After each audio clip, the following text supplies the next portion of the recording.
and welcome. It's the Graveyard Girls, a true crime and mysteries podcast. Every time. We never know how to start these, do we? Maybe tell people where they can find us. Although, weirdly, if they listen to this, I think they have found us. So you can find us on TikTok, Instagram. Is that it? We are on Facebook, but I don't really post much on there. Okay. So yeah, you can find us on those two sites. And we also have a Patreon if you would like to help support the show. You can also support the show just by rating and reviewing us wherever you are listening to this. Yeah, that really helps us out. Mm-hmm. But as well, on the Patreon note, you can either just support us on the show, or if you don't mind paying a little bit extra, you can have some bonus episodes. Yeah. And if you're really keen, we'll throw in a free t-shirt for a higher tier. It's not a free t-shirt. You get a t-shirt if you get the higher tier. Yeah.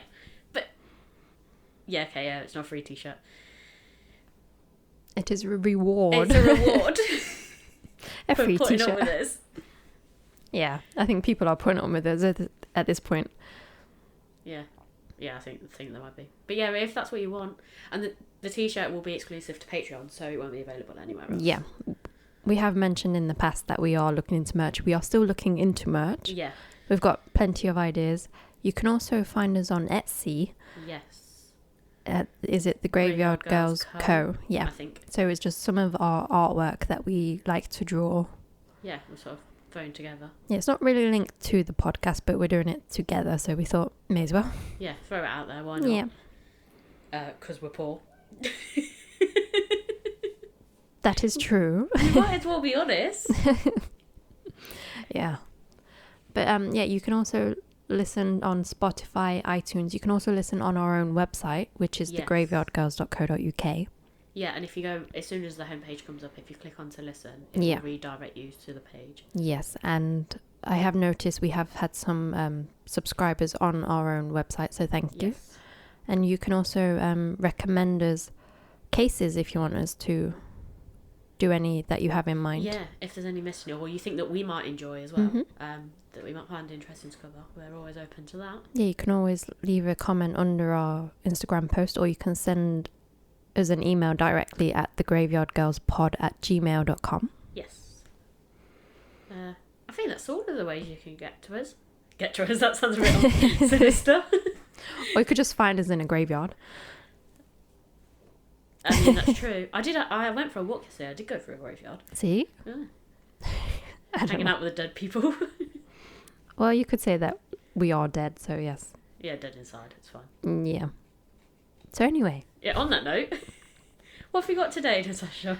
So for today's case, I'm going to cover one that kind of started the whole idea of doing this podcast with you. Oh, okay. Like I mentioned before, I was wanting to do a podcast and was unable to do one with my best friend. But one night, you and I were working together. So she settled for second best? No. You mentioned this woman, and I can't remember why you mentioned this woman, but it gave me an idea for a Christmas present for you. Oh, okay. So I bought you that book. To be fair, I can't remember the most deranged ramblings that I've had. So. But I remember. See, I'm not settling for second best. Just you're thinking I just come up with really strange things that you can't ever forget.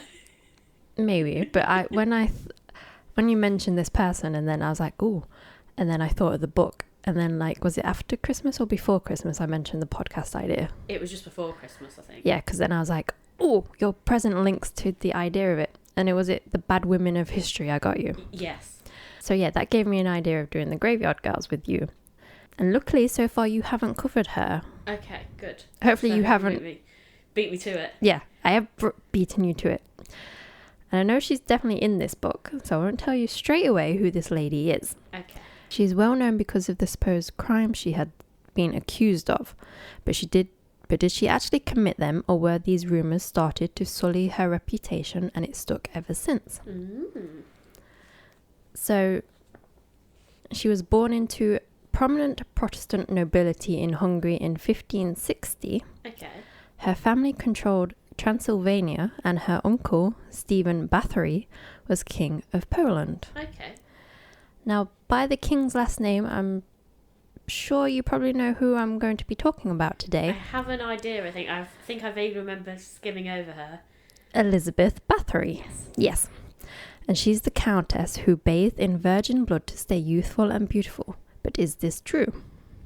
I don't know. Is this where you get your swampy ideas from? Is this what you do as well? Yes, I bathe in virgin blood. Yeah. Yes. Maybe. I think we know where we can find some virgins to sacrifice. So, born into a privileged family of nobility, Báthory was endowed with wealth, education, and a prominent social rank. And as a young woman, she learned Latin, German, Hungarian, and Greek. Oh, there you go. As a child, Báthory had multiple seizures that may have been caused by epilepsy. And at the time, symptoms relating to epilepsy were diagnosed as falling sickness, and treatments included rubbing blood of a non-sufferer on the lips of the epileptic, or giving the epileptic a mix of a non-sufferer's blood and a piece of skull as their episode ended. I was like, how what? does the skull help? I don't know, because I was just like, okay, a little bit of blood, okay, that makes but sense. I don't want anyone else's blood. No, but then it was like a piece of their skull, and I was like, oh, okay, this person's dead. Oh yeah. Think about that. That's what I was just like, okay. Because I was thinking, like donations of blood, like it was a little bag of blood. Yeah, that's what I was thinking. And then it was like a piece of skull. I was like, But then I was like, is this true, or is this just linking what she's supposed to do later on in life? Right, okay. I don't know. I've never heard of someone having an epileptic fit and then given a piece of skull. I mean, the medical cures back then were rather unusual. Yes, and I'm surprised because of it's the 1560s, 1570s at this point. Why isn't witchcraft brought into this? Oh, I did think that. Mm. Yeah, because technically she'd be a victim because she's having the fits. Yeah. So they did know about epilepsy. That's interesting, actually, because if you remember, when we Well, got no, back to the trials... they didn't. Oh, you're doing it as epilepsy now. They didn't know then. Okay. They diagnosed it as a falling sickness back then. So, yeah. Yeah, but at the time, they didn't recognise the others as a falling sickness. They just said it was caused by witches. Yeah. I don't get it. But then I was like, I'm assuming Hungary had their own witch trials. Yeah, they do. Yeah, so why is this not part of that? Interesting. So yes, a piece of skull, and now you're cured. Does it say whose skull? Is it still the virgin skull? It will be the skull of the non-sufferer, so the person who does not suffer seizures. Okay. It's their blood and their skull. Okay. They may be virgins, I don't know. Okay. So at the age of 13, before her first marriage, Báthory allegedly gave birth to a child. This child is said to have been fathered by a peasant boy and was supposedly given away to a local woman who was entrusted by the Báthory family. The woman was paid for her actions and the child was taken to Wallachia. Evidence of this pregnancy came up long after Elizabeth's death through rumours spread by peasants. Therefore, the validity of this rumour is often disputed. Right, okay. So, another thing, I'll get in. I just don't think she did any of the crimes she's... I'll get into it in a minute.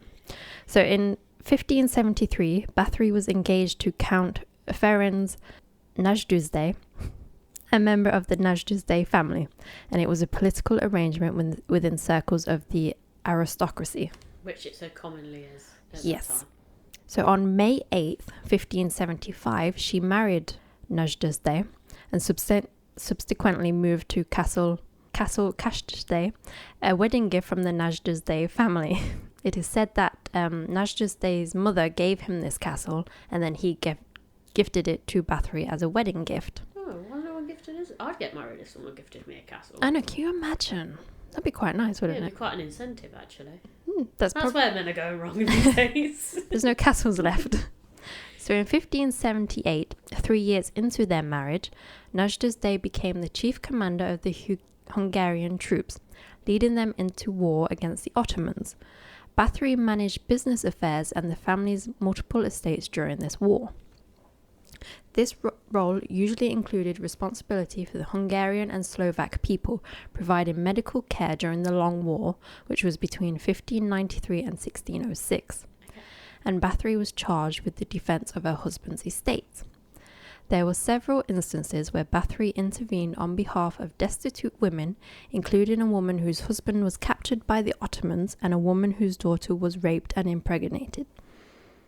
That is that right? Yeah, impregnated.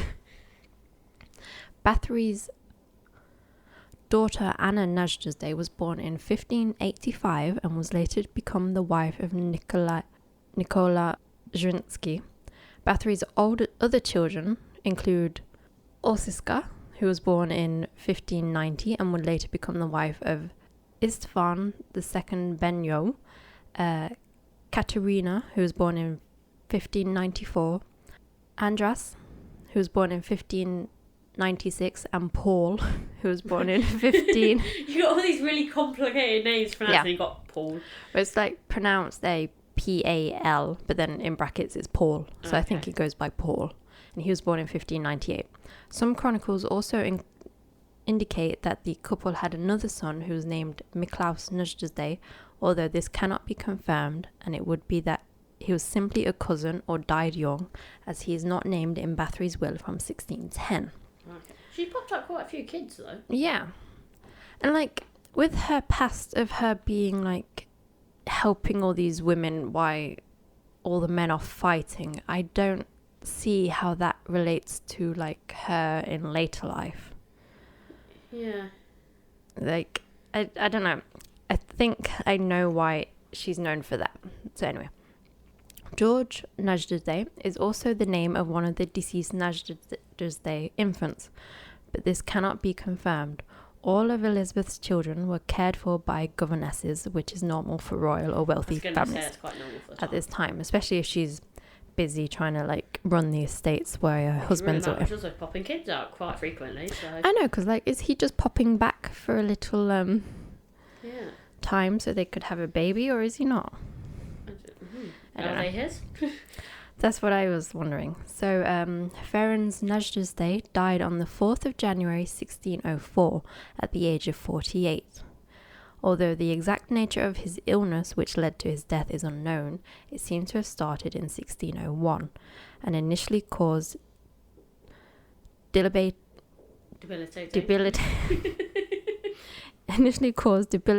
pain in his legs. From that time, he never fully recovered, and in 1603 became permanently disabled. Ooh, could be like some blood clot sort of thing, like I don't know. Into a nerve, or witchcraft. Oh, yeah. Another thing, I don't know why that wasn't brought up, unless, like, the historical records just got rid of that. Yeah, maybe. So he had been married to Báthory for 29 years. It's quite a good marriage for that time, really, yes. Isn't it? Yeah. So before dying, Nazdezhdé entrusted his heirs and widow to George Thorzo. Okay. You're going to want to remember that name. Okay, George. Thorzo. It's probably not pronounced Thorzo, but that's how it's spelled. So after Nazdezhdé's death in 1604, rumours of Báthory's cruelty began to surface. Oh. Though previous accounts of the murder of peasants' women had apparently been ignored, the claims in 1906 that she had slain women from noble families attracted attention. So her cousin, George Thorzo, who was a Count of Palatine of Hungary, was ordered by Matthias, who's king of Hungary at that time. Okay. He was ordered to investigate. And that George is the man Nazdezhdé entrusted his heirs and widow to. Okay. Which is very interesting. Mm. So why is he looking into it? So George ordered two notaries, Andreas Dorostori and Moses Zoricki, to collect evidence in March 1610. By October 1610, they had collected 52 witness statements, and by 1611, that number had risen to over 300. Báthory is said to have begun killing the daughters of lesser gentry who were sent to her castle by their parents to learn courtly etiquette. The use of needles were also mentioned by the collaborators in court. There were many suspect forms of torture carried out by Báthory. Some witnesses named relatives who died at the castle. Other reports have seen traces of torture on dead bodies, some of which were buried in graveyard and in other unmarked locations. After taking depositions from people living in the area surrounding her estate, the court determined that Báthory had tortured and killed more than 600 girls with the assistance of her servants. Is she, though, if some of them, the possibility they're going to learn etiquette, so they're going to be of some sort of standing, right? Obviously, she's got children of her own. Is she trying to bump off the other children to give better chances for her own children in terms of marriage later on? Is she getting rid of some of the threats? No, I don't think so. Okay. I think her kids are already married off at this point. And these are all peasant women anyway. Right, okay. It's because it's lesser gentry. So... Oh, yeah. Their so daughters... is that like the equivalent of middle class? So they're not at the bottom, but... I don't know. I don't know if they think it was like peasants. Yeah, because you wouldn't want peasants in the castle to that's what I'm thinking. Yeah, and you wouldn't send the peasants to so I think learn it's etiquette. Their version of middle class. Yeah, but they're below them. So yeah, no, I don't believe she killed 600 people. No, 600 seems a bit extreme. Mm-hmm. There might have been a few. Maybe it's one of those where she probably did bump a few off and it got exaggerated. Yes. So on 13th of December 1612, Nicola Zrinski, who is a count and her son-in-law, confirmed the agreement with George about the imprisonment of Báthory and distribution of the state. So it's... So they've imprisoned her now? Yeah. Okay. So her son-in-law and her cousin and person who's entrusted to look after her are dividing the estates between them. I wonder if that money had anything to do with that, Natasha. That is what I'm getting into. So on the 31st of December, George went to Chete Castle and arrested Báthory along with 4 of her servants who were accused of being her accomplices. And they are Dorothea Semtes, Iona Jo, Katerina Benica, and Janus Ulveri. According to George's letter to his wife, his unannounced visit found 1 dead girl and another living prey girl in the castle. Oh. But there is no evidence that they asked... Yeah, there's no evidence of this, and there's no evidence that they asked what happened to her. So it's like, why did they not do that? Yeah. Although it's commonly believed that Báthory was caught in the act of torture, she was actually having dinner. A little bit different. Yes. I mean, I get it if she was eating the person. Yeah, that's what I was like, okay, was she... I'm also thinking, because of the time, is this Vlad the Impaler time? I don't know, because they are in Transylvania. I don't know, when is Vlad the Impaler? That's what I'm trying to remember, because I know he had clashes with the Ottoman. Yeah. Maybe. This is like... And I remember the King Matthias, was it? Yeah. I remember him. I think it might be a similar time. So I'm also going back to the whole virgin sacrifice thing. Was it just... Is she pally with Vlad? No, I don't think she did any of this. I think this is all made up in after. social circles, like, for the virgin blood things, is that where they got the ideas from? Like his extravagant dinner parties. Cause remember, he had impaled people. That's where she's getting the schools from. From the impaled people. Yes. And they're definitely not having any fits. What they might do if they've got to spike up their mum. So initially, although she was having dinner, initially George made the declaration to Báthory's guests and villagers that he had caught her red-handed. However, she was arrested and detained prior to the discovery or presentation of the victims. It seems most likely that the claims of George's discovery of Báthory covered in blood has been embellished to fictionalize accounts. So they're thinking he's making all this up. Yeah, he's made it up, but also it sounds like a good story, doesn't it? So he's added all the extra bits. Made it sound extra gory. And like you said, if this is Vlad the Impaler time, he might have got inspiration. There's inspiration, but I also feel like there's a weird competition sort of thing, like they've got to out-gore each other. Maybe. So her family, which ruled Transylvania, sought to avoid the loss of Báthory's property, which was at risk of being seized by the crown following a public scandal. George, along with Paul, who is her son, and her 2 son-in-laws, originally planned for Báthory to be sent to a nunnery. But as accounts of her actions spread, they decided to keep her under strict house arrest. Oh, she could have had a bit of fun with the nuns. Most of the witnesses testified that they had heard the accusations from others but did not see it themselves. The servants confessed under torture. Oh. There I we wonder go. where we've heard that before. There we go. See, this is why I don't think any of this is real. I don't know. So some of the witnesses were the king's witnesses. Right, okay. But they were executed. So there's going to be a slight trigger warning here. Right, okay. So Ilona Yo and Dorothea Sentes had their fingers torn out with a pair of red-hot pincers. Ooh. And then were burnt alive. Ouch. Due to his youth and the belief that he was less culpable, János Ulvári was executed by a much less painful method. He was beheaded. Afterwards, his body was burnt on the same pyre as Yo and Sentes. Another servant, Izzy Majorova, initially escaped torture but was burnt alive after being apprehended. Katerina Benica received a life sentence after evidence showed that she had been abused by the other women. Right, okay. The accusation of all these murders were based on rumour. There is no document to prove that anyone in the area complained about the Countess. And this is a time that if someone was harmed or if a chicken was stolen, everything was written down. Right, okay. So if 600 people went missing, we'd know about it. Yeah, I think we might notice. So if you stole a chicken, a letter of complaint was written.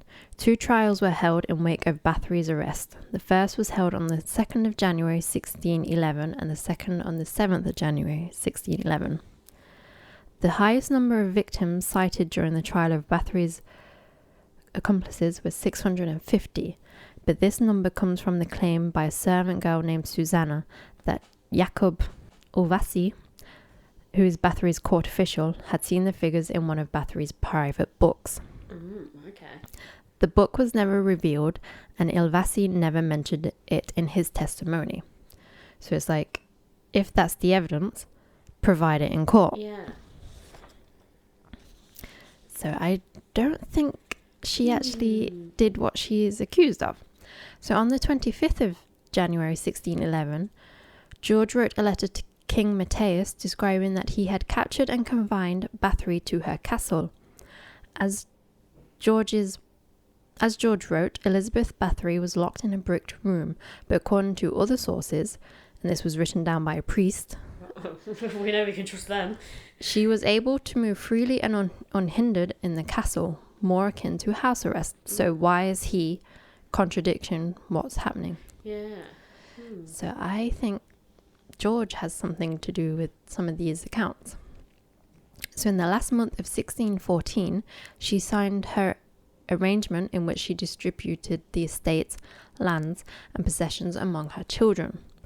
On the evening of the 20th of August 1614, Báthory complained to her bodyguard that her hands were cold, whereupon he replied, quote, "It's nothing, mistress, just go lie down."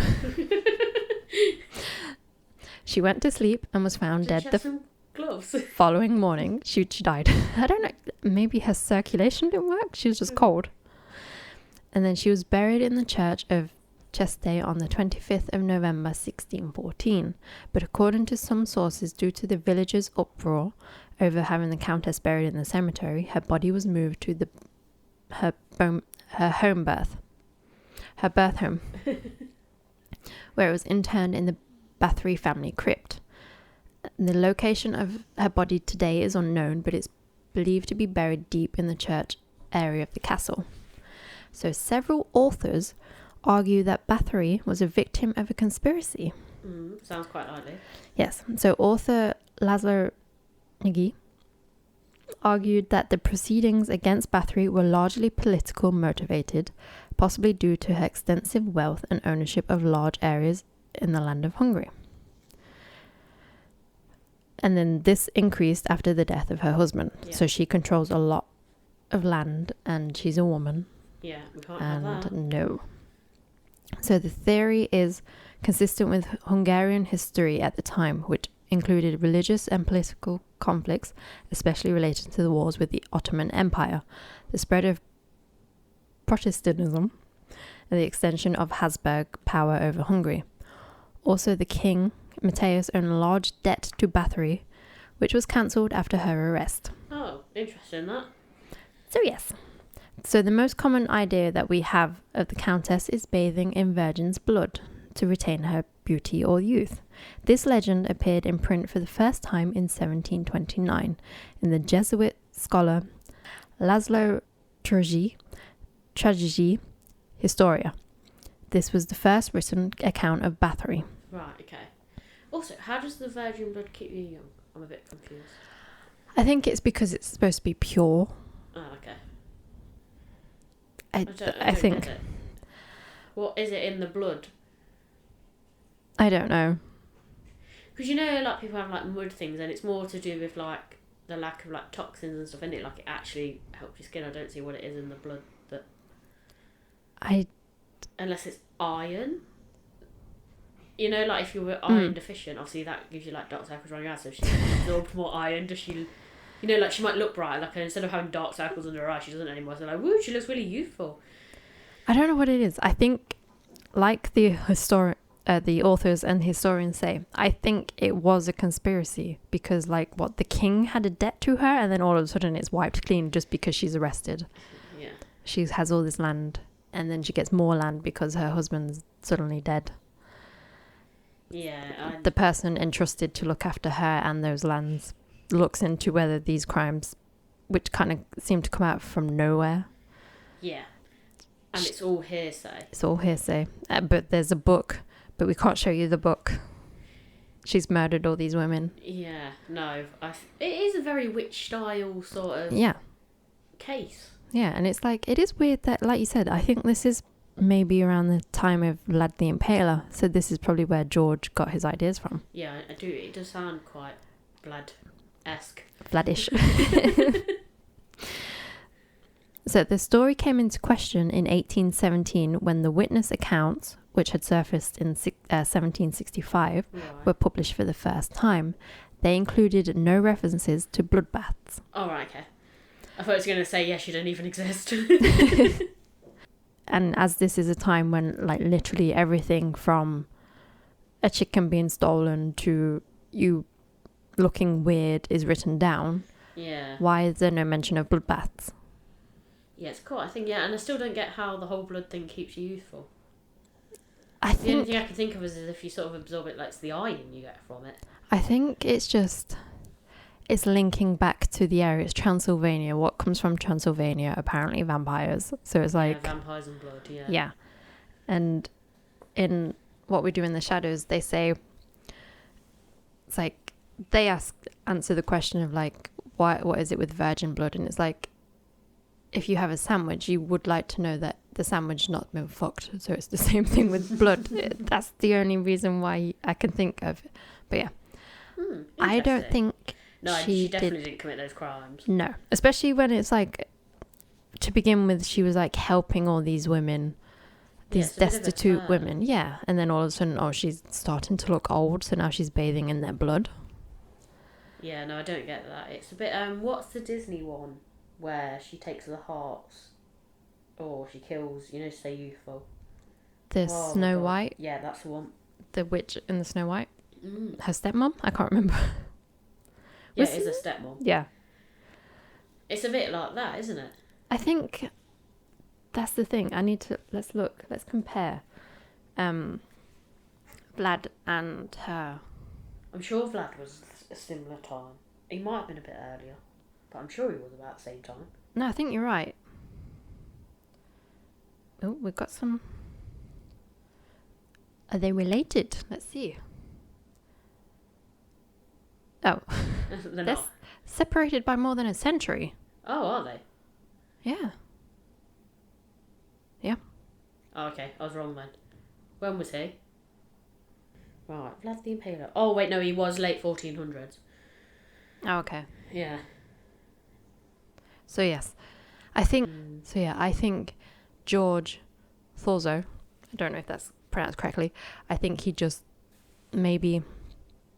It might be wrong of me to say that it's all him, but I think he probably got the idea from Vlad. Yeah, or he's been approached by someone else. Yeah. The king, the son-in-law. Yeah, and they've got a sort of a scam going to get some money. Yeah. And they've sort of roped George in with it. And the king is the one who gets him to investigate her. The king has a debt. Yeah, so maybe the king sent the son-in-law to speak to George about it rather than going directly. So it's sort of like the son-in-law was a middleman. Yeah. Maybe he believed it. Maybe he had no part of the conspiracy. King promised, if you help me sort this out and bump her off, we'll make sure you get some money out of it. True. Well, he's going to get it anyway because he's married to her daughter. I know, but he's saying he's going to secure it. And you're not going to go against the king because then it would be treason. So yeah, I wanted to I have heard that her story isn't as true as we think. So I was like, okay, I want to do it before you do it. Yeah, no.